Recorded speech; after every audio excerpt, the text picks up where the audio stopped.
काय झालं रे? अरे सरांची सक्सेस स्टोरी ऐकली का तू?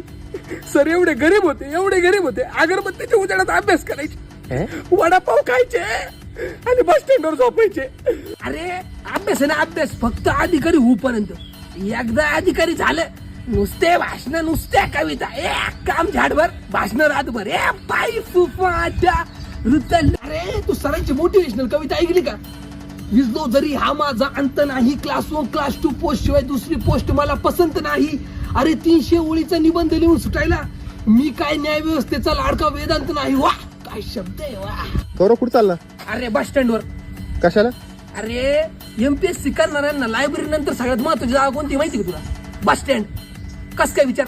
कस काय? अरे अर्ध्या भाषणामध्ये अधिकारी लोक काय म्हणतात, मी बस स्टँडवर झोपलो. भाई बस स्टँडवर झोपलो ना, अधिकारी 100% फिक्स. वडापाव खायचा आणि बस स्टँडवर झोपायचं, डायरेक्ट पाय फुफाट. गौरव तिसरं महायुद्ध कधी झालं?